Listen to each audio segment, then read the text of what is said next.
আসসালামু আলাইকুম ভিউয়ার্স। দেশ ও দেশের বাইরে থেকে যারা আমার এই ভিডিওটি দেখছেন সবাইকে জানাই স্বাগতম। আজকে যে বাইকটা দেখছেন সেই বাইকটাই মূলত গতদিন যারা আমার ভিডিওটা দেখছেন গত ব্লগের তাদেরকে আমি বলেছিলাম যে আমার বাইকে আর কি এসেছিলাম। আমার এক সিনিয়র আর কি তার বাইক কিনবে বলে আমাকে আসতে বলছিল। সেই সুবাদে আর কি বাইকে শোরুমে আসা এবং ইয়ামাহার মাধ্যমে আর কি তাদের সাহায্য নিয়ে একটা ভিডিও করা হয়েছে। আর কি যারা ভিডিওটি দেখছেন তারা জানেন, বুঝতে পারবেন। আর এই বাইকটাই মূলত আমরা চয়েস করে নেওয়া হয়েছে। এই বাইক চয়েস করার ক্ষেত্রে কালারের ভীষণ আর কি একটা হেজিটেশন তৈরি হয়েছিল, সে কথা একটু পরে বলি।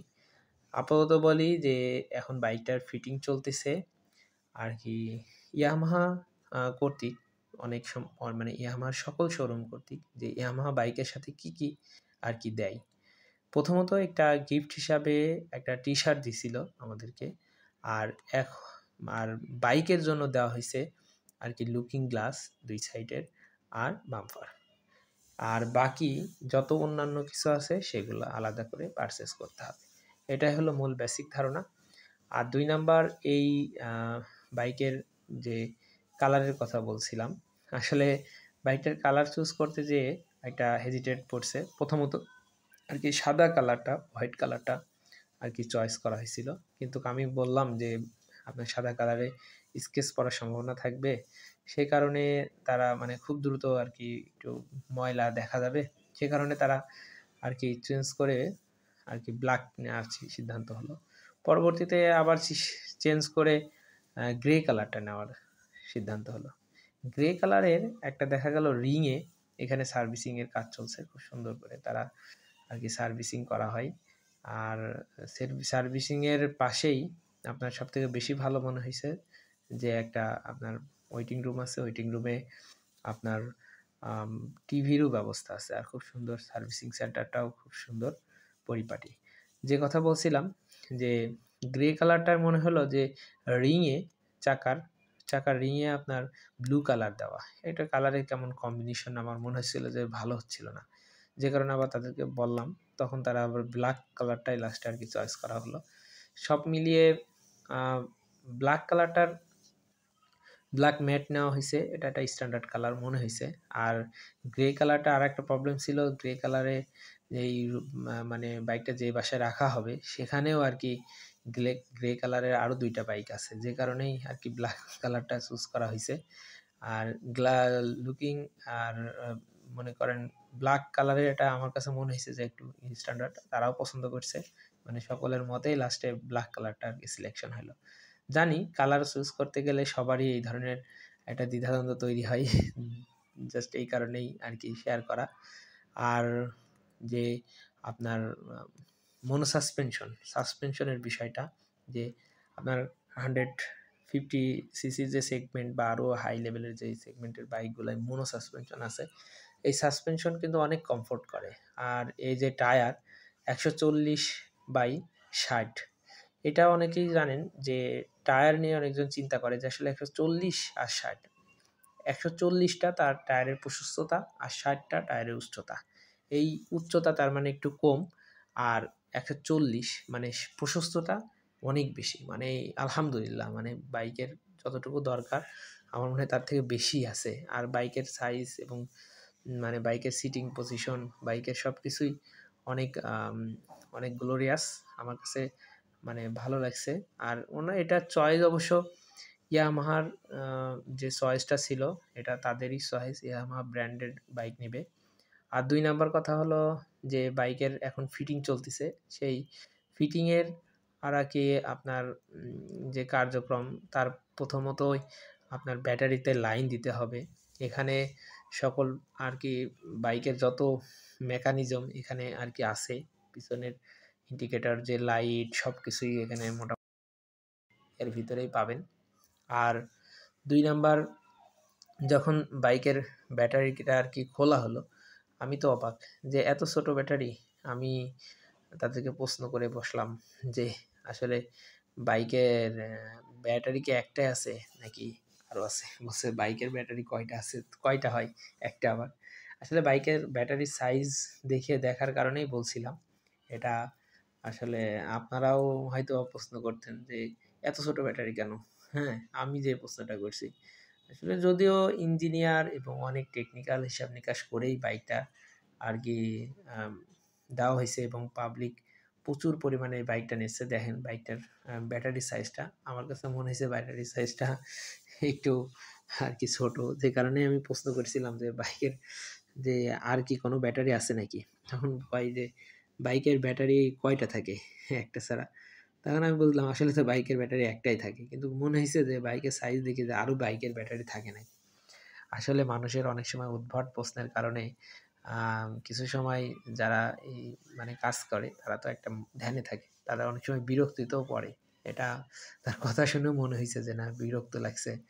যা হোক আমাদের অজ্ঞাত আসলে অব অ মানে কিউরিসিটির অভাব নাই। মানুষের কৌতূহল মানুষের একদম মানে ইনহেরিয়েন্ট হয় হ্যাবিট কৌতূহলতা।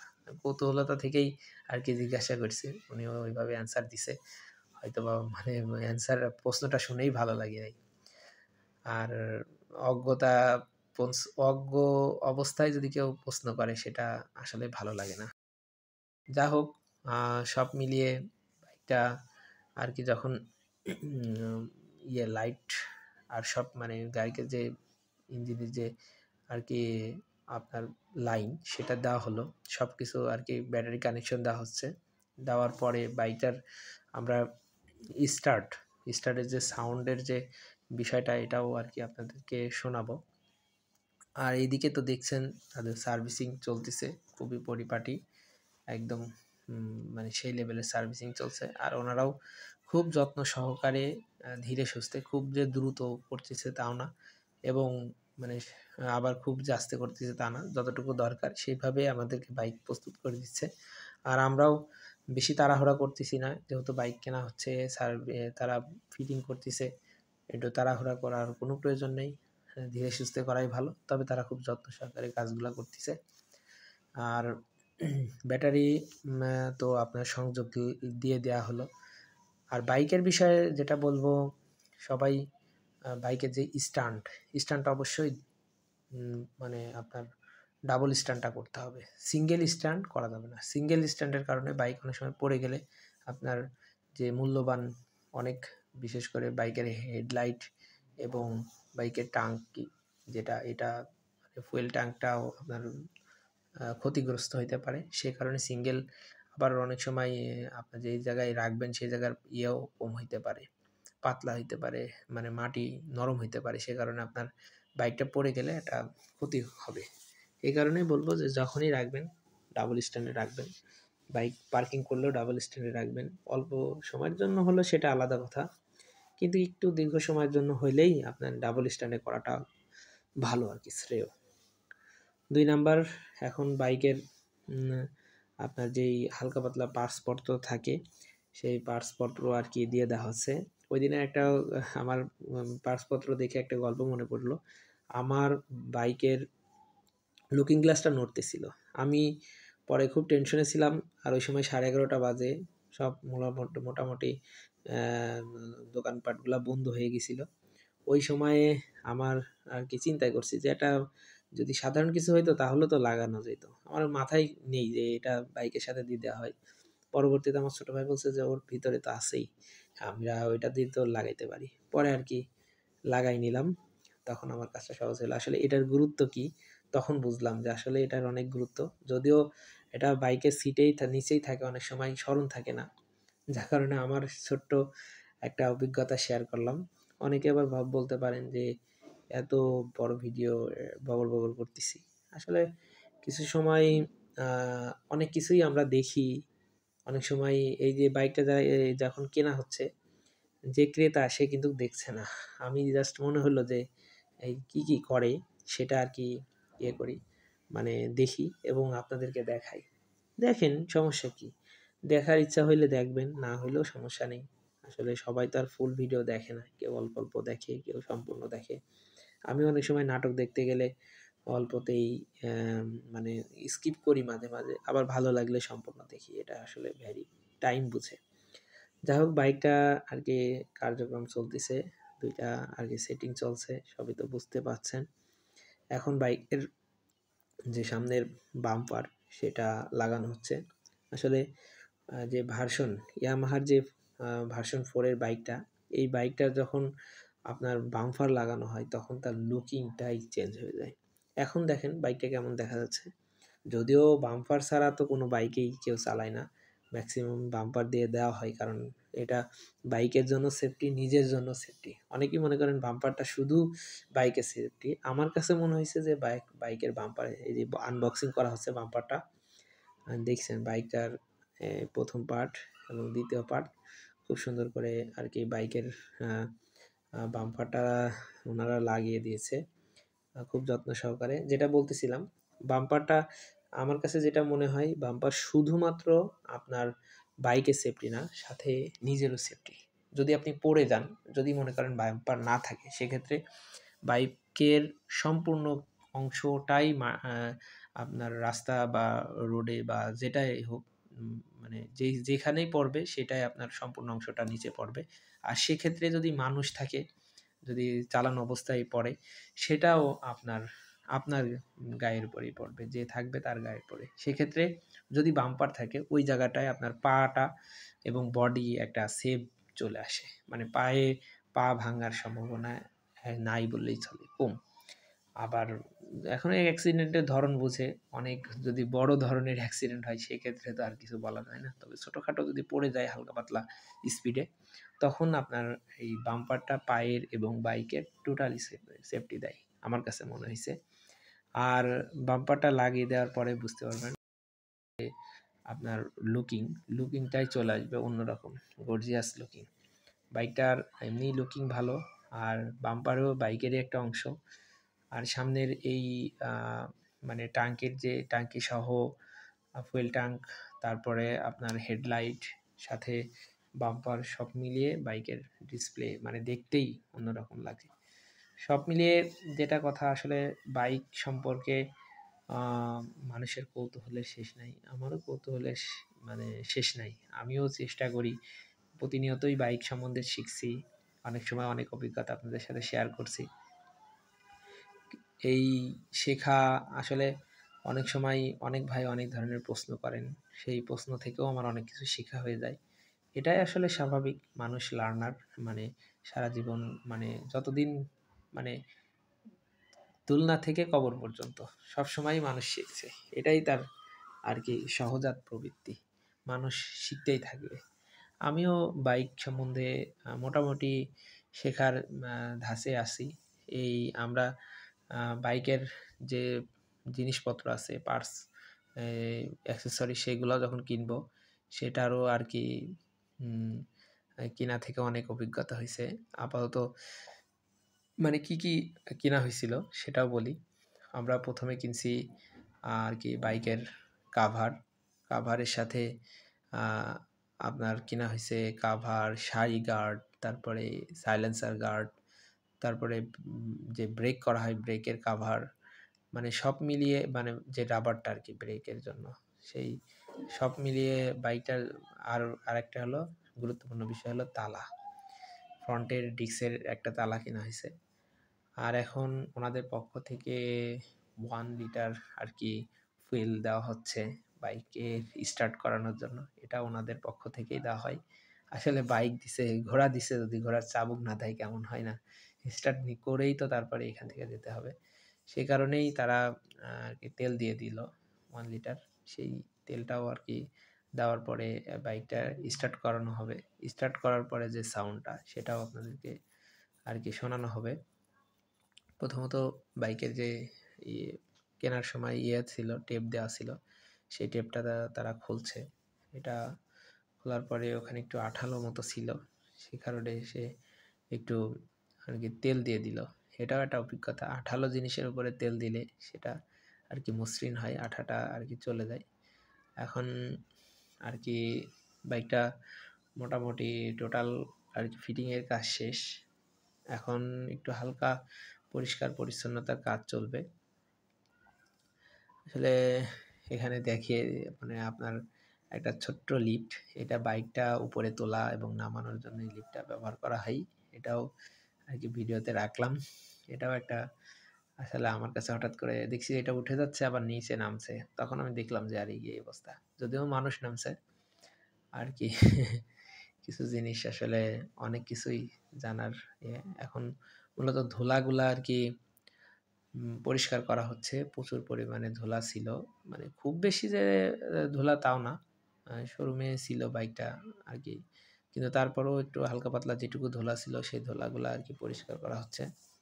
ওনাদের সকল প্রকার ইকুইপমেন্ট আছে বাইকের, এটা তো বলার আসলে মানে বলতেই হবে যে এগুলো তো থাকবেই, কারণ শোরুমে এখানে অনেক কিছুই আছে, সার্ভিসিং সেন্টার আছে, আপনার কিছু আর কি পারচেস করতে চাইলে বাইক রিলেটেড জিনিস এটাও তারা পারচেস করে থাকে। মোটামুটি খুব সুন্দর গোছালো একটা শোরুম, অনেক বড় একটা শোরুম, পল্টনের আর কি ক্রিসেন্ট শোরুম, তাদের ইয়ামাহার যে ক্রিসেন্ট শোরুম, সেই শোরুমে আর কি মূলত আছি। বাইকটা ক্রয় করা হচ্ছে, এখন বাইকের মোছামুছির কাজ চলছে। আর একটা কথা, যে শুরুতেই বলছিলাম আপনার বাইকের কালার আসলে এক এক মানুষের এক এক রকম পছন্দ, তবে ম্যাট কালারটা কেন নেওয়া হয়েছে এটারও একটা ব্যাখ্যা আছে। আসলে ম্যাট কালারের আমার কাছে মনে হয়েছে যে যে কোনো ধরনের স্কেচ পড়লে, ছোটোখাটো মানে সামান্য স্কেচ পড়লে সেটা পরবর্তীতে ধোয়ার পরে পলিশ করলে ম্যাট কালারটা ভালো হয়, মানে পলিশ করলে সেটা দেখা যায় না। অন্যান্য কালারে কিছু সময় স্কেচ হইলে প্রবলেম হয়, যে কারণেই ম্যাট কালারটা নেওয়া হয়েছে। এখন মোছামুছির কাজ চলছে, মনে করেন খুব সুন্দর করে যত্ন করে মুছে দিচ্ছে বাইকটা, যেহেতু নতুন বাইক পারচেস করা হয়েছে সেহেতু এটার প্রতি একটা মানুষের আবেগ অনুভূতি অন্যরকম থাকে। আমিও বাইকটা সম্পূর্ণই আর কি তাদের সার্ভিসিং, মানে যে চলছে ফিটিং কাজটা সম্পূর্ণই আর কি আপনাদের ভিডিওতে দেখাচ্ছি। হ্যাঁ, যে টু জেড তারা কি কি করে আর কি, মূলত সার্ভিসিং করার সময় আসলে বাইকটা যে ক্রয় করছে সেও দেখি নাই, কিন্তু আমি আসলে সম্পূর্ণ দেখছি আর এই আপনাদেরকে দেখাচ্ছি যে আসলে সার্ভিসিং এই সিটে, মানে নতুন বাইক কেনার পরে কি আর কি আপনার ফিটিং করার ক্ষেত্রে কি কি কাজ করা হয় সেটা আর কি মূলত দেখানোর উদ্দেশ্য, সাথে বাইকের সম্বন্ধে কিছু খুঁটিনাটি তথ্য দেওয়া। এই যে ম্যাট কালার, হালকা হালকা যদি আপনার ময়লা দেখা যায়, কিন্তু আবার পরবর্তীতে যদি আপনি একটু পরিষ্কার করে একটু যদি একটু ভালো করে পলিশ করে দেন তাহলে তো অসাধারণ, আর বাইকটা তখন দেখতেই অন্যরকম লাগে। সামনে একটু হালকা ময়লার কথা আছে, ময়লা দেখছি, আমি আবার বলছি যে একটু ময়লা দেখা যাচ্ছে, একটু ময়লাটা পরিষ্কার করে দেন। পরে ওনারা বলে যে আসলে এই ধরনের ময়লা বাইক যাইতে যাইতে কত ময়লা হবে তার ঠিক নেই, আসলে ময়লার তো যাইতে যাইতে আসলেই হবে, কিন্তু ওনারা যেটাই বলা হচ্ছে সেটাই খুব সুন্দর করে করার জন্য চেষ্টা করছে। মোটামুটি এখন বাইকটার লুক দেখেন, মানে খুবই সুন্দর একটা লুক চলে আসছে, পরিষ্কার পরিচ্ছন্ন সবকিছু মিলিয়ে বাইকটা দেখতেও সুন্দর লাগছে। আসলে এবার সাউন্ডটা স্টার্ট করা হবে, সাউন্ডটা শুনবেন কেমন। স্টার্ট সাউন্ড, এটা অটো লাইট তাই না?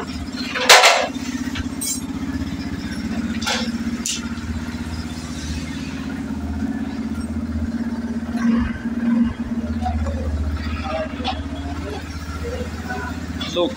আরেকটা কথা বলে রাখা ভালো, এটা তো সবাই জানেন, হয়তো বা কেউ কেউ নাও জানেন, ইন্টারন্যাশনাল নিয়ম আর সবকিছু মিলিয়ে বাইকের চাবি দেওয়ার সাথে সাথে অন করার সাথে সাথে আপনার লাইট আসবে, এটা খুবই সুন্দর একটা পদ্ধতি। আপনারা এ বিষয়ে আমার ভিডিও পাবেন, সবাই মতামত দিছে যে লাইটের চালু থাকাই ভালো। আর বাইকটা বাইরে বের করে দেওয়া হয়েছে, সব মিলে বাইকটার এই অবস্থা। বাইকটা এখন নিয়ে যাওয়ার জন্য প্রস্তুত, আর ইয়ামাহা সামনের ডিসপ্লেও অন্যরকম, সবকিছু মিলিয়ে বাইকটা খুবই সুন্দর লাগছে। আর ভিডিওটা আজকের মতো এই পর্যন্তই, ভালো থাকবেন, আল্লাহ হাফেজ, আসসালামু আলাইকুম।